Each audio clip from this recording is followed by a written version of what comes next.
The Diamondbacks defeat the Miami Marlins by the score of 4-3, moving their record to 2 games over 500 for the first time this season at 16-14. Hello there, I am Michael McDermott here from the AZ Snake Pit, and we're going to be recapping all 162 games this season. We're now 30 games in. We're almost at that 20% mark. For those that have been watching every video, I thank you for that. For those stumbling on here for the first time, make sure to hit that subscribe button here. Subscribe to the AZ Snake Pit on YouTube and leave a like. The Diamondbacks continue to defy expectations. So anyway, going into this game, this is the one game I felt confident the D-backs were going to take. Humberto Castellanos, what has been a decent number 5 starter for this team after being more or less forced into the role because everyone else stank. But he's held it down for better or worse. Did pretty good. Had an inning that got away from him in the first 2 guys got out, and then just a string of, and then 4 guys reached before he got a little bit of some good fortune on a hard hit ball. Hit right at Pavin Smith to close out the inning. But anyway, the D-backs did a pretty good job of establishing the tone early. They never trailed in this game, although it felt like they were going to blow it before reestablishing the lead in the middle innings. Anyway, they had a big first inning. They could have scored more. In case Dalton Varsho had a strong game, 2 hits. As Walker also had 2 hits. Out. It was a Varsho double with 1 out. After Peyton Smith struck out, Peralta drew a walk. Christian Walker got a hanging breaking ball, hit it past the I forget who was playing third for the Marlins. It wasn't Brian Anderson, but it hit past him. It passed whoever was playing third for the Marlins today. And that was ended up being a run. So with second and third, Josh Rojas took advantage of the infield playing back. Very beautiful bunt. Right between the first baseman and the pitcher. Nobody could cover and put it right in that no man's land with his speed. That's an easy single. Could have had more, but the Diamondbacks had 2 really bad at-bats that inning. A strikeout by both Pavin Smith with a runner at second, nobody out, and then Seth Beer, who's kind of looked a little bit lost at the plate. I thought he had one good at-bat in this one before striking out, but he's had a rough go of it. I think you're probably looking at, if it's another week or 2 of this, you might see him go down to Reno. Maybe the D-backs go for more defensive-oriented, more lineup and put McCarthy in the outfield and just have Walker and Smith deal with first base and DH.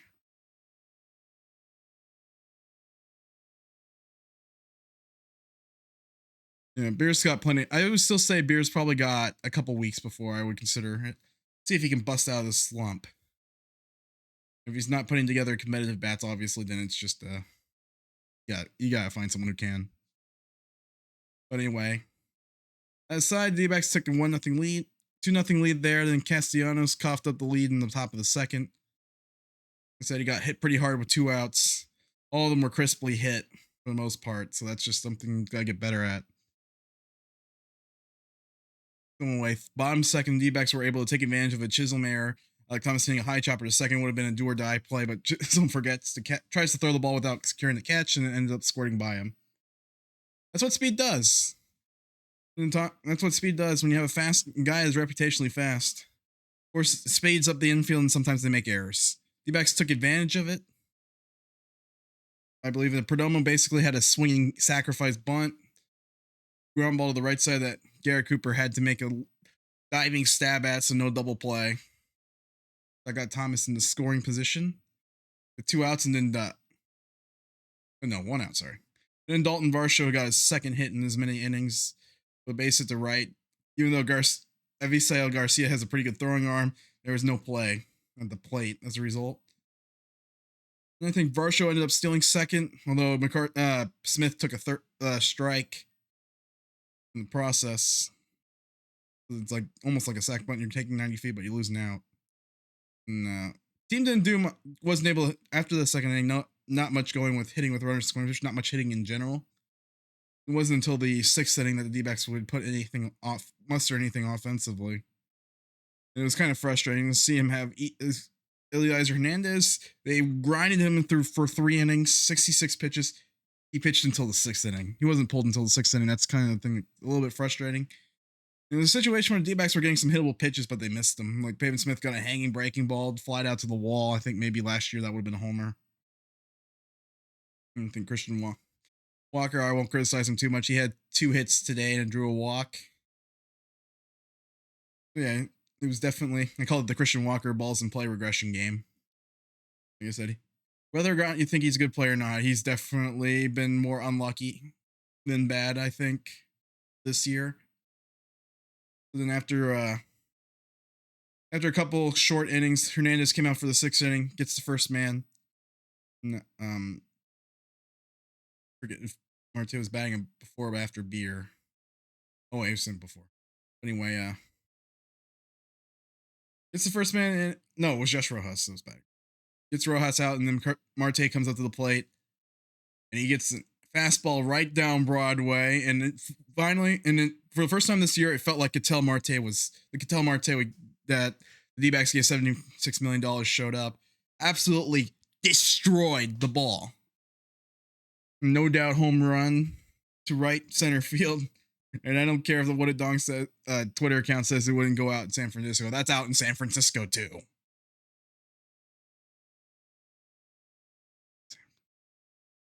Anyway, that absolute missile hit past the pool in today's dead ball with today's dead balls. It's like he definitely murdered that baseball. The D-backs took a 4-3 lead. Now was off to hand it to the bullpen. Kyle Nelson was already in the game. Finishing off the top of the 6th inning, gets one more out before getting pulled for Noe Ramirez. Ramirez solid once again. Absolutely solid. Like I said, he's better than the ERA. Unlike the next guy, Ian Kennedy. That guy is going to be a leading cause of heart attacks in the state of Arizona. By some miracle, he somehow not gave up a run despite giving up 4 crisply hit line drives. 3 of them found gloves. Even the one where Perdomo nearly had an inning-ending double play, Marte was just a step too slow at getting it. But we will forgive Marte for this game for hitting a big home run, and then he wasn't a complete slouch defensively either. No. Kennedy somehow got it. We call it on Snake Pit. We call it the last 2 innings the KME, the Kennedy Melanson experience. You can thank Steve Berthium for the experience meme. Every closer we call an experience. And then Kennedy somehow, with some voodoo magic, gets out of the 8th inning.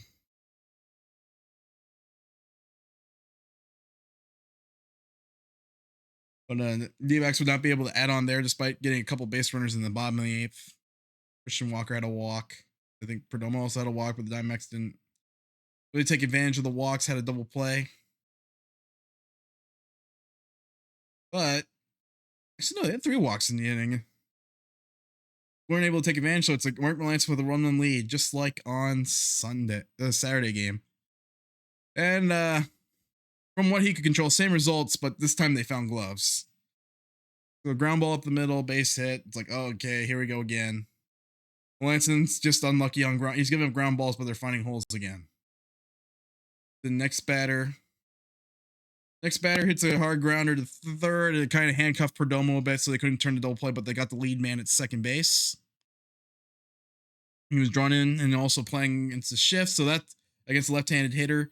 So it's like that's that ball slicing away from him. In some weird English. Fortunately, he was able to knock it down. They were able to get the lead runner. So, like I said, playing in at third is hard. They call it the hot corner for a reason. But obviously, we're talking about the game because of the heavy amount of right-handed bats is the pull ground ball, but it's not easy. When a lefty hits a ground ball that way, it's got some funky side English. Perdomo's a very good defender. He's going to make hard plays look easy. That's what he does. But then, next batter, Miguel Rojas tries to beat the shift, but Ketel Marte says, "Thou shalt not beat shift today." He makes a really nice turn on a ground ball, hit away from him. Good job range to his left, and gets a great throw into second base with a jump throw in the second. And then, of course, Ahmed, the fastest gun in the West when it comes to throwing baseballs. It turns and makes an impossible double play possible, and turns on what would have been an impossible double play off the bat. And watching the replay, the ball barely beats Rojas to first base, like it was this close. Like maybe maybe like a third of a second a difference when the ball hits Walker's glove versus when Rojas hits the front of the base. So it's like a well turned double play to close it out. You got to watch the entire action from the all you can eat seats in section 223. It was a pretty nice game overall. It kind of sucks it was the lowest attendance game. It's like everyone missed out on a good game. We felt pretty confident the Diamondbacks were going to win. It never felt like, well, maybe for a moment or two, it felt like they might not capitalize on it, but they did. Hopefully, the good news with this team, I think, is that they're going to be a lot more watchable this year. Whether or not they improve in the win record is a different story, but how much they improve in the win record is going to be the story. But a lot more watchable. This team, when healthy, I think, is definitely going to sneak up on some guys. So tomorrow's game, the Diamondbacks will be throwing Madison Bumgarner against, I think, Max Mayer, who was the number 3 pick in the 2020 draft. That was the same draft the D-backs got Ciccone. So we're going to look that up right now.